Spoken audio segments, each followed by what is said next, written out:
Ассалаумағалейкум. Каналға тіркеліп, лайк баса кетіңіз. Каналда тек пайдалы кеңестер жинағы. Дофамин. Бақыт немесе қуаныш гормондары деп аталатын гормондарға жатады. Бұл бізге рахат сезімін береді және бір нәрсені асыға күту, өмірге деген қызығушылығымызға жауап береді. Оның жетіспеушілігінен немесе шамадан тыс көп болуынан біз өзімізді жаман сезінуіміз мүмкін. Сондықтан оның тұрақты мөлшерде болғаны маңызды. Оның мөлшері тәтті тамақтан немесе жағымды дене сезімдерінен ләззат алған сәтте артады. Және олар туралы жағымды сәттер мен естеліктерді күту кезінде артады. Дофаминді шамадан тыс көп толтырғанда, яғни интернетте көп отыру, көп тәтті тамақ жеу, көп музыка тыңдау, дофамин рецепторлерін ескіреді. Оған бұл нәрселер қызық болмай қалады. Шамадан тыс рахат алып қоясыз. Көп музыка тыңдау жайлы өткен видеоларда айтқан болатынмын. Көре кетіңіздер. Төмен деңгейдегі дофамин. Төмен дофамин деңгейімен сіз өзіңізді қалай сезінесіз? Мазасыздық. Ұйқының жоқтығы. Төмен энергия. Көңіл күй жоқтығы. Салмақтың өзгеруі.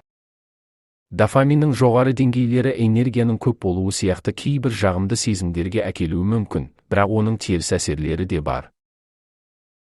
Жоғары дофамин деңгейімен сіз өзіңізді қалай сезінесіз? Агрессия. Ұйықтау мүмкін емес. Егер сіз технология немесе құмар ойындар сияқты дофамин шығаратын белгілі бір әрекеттерге шамадан тыс берілсеңіз, сіз ынтасыз немесе шаршаңқы болып жатасыз. Дофаминдік аштық. Дофаминдік аштық. Бізге көп мөлшерде рахат әкелетін заттар іс-әрекеттерден бас тарту. Миымызды қайта іске қосады. Және өмірдің қарапайым ләззаттарын қайтадан көруге мүмкіндік береді. Дофаминді аштық ұстай бастағанда, заманауи әлемнің ынталандыруларынан мүмкіндігінше өзіңізді ажыратуға тырысыңыз. Сусындарды уақытша тастап, оның орнына тек су ішіңіз. Телефонды аз қолданып және басқа гаджеттерді де елемеңіз.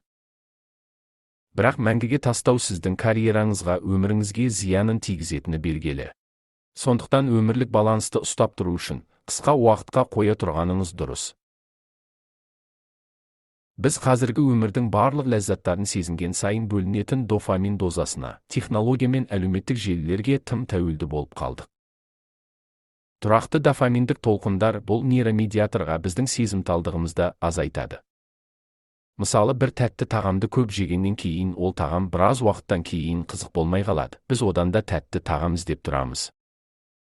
Күн сайын біз интернет, телефон, тағы басқа гаджеттер арқылы шынайы өмірден алшақтаймыз, уақытымызды босқа өткіземіз. Дофамин жайлы көбірек ақпарат іздеуге кеңес беремін. Көмегім тисе тек қуаныштымын.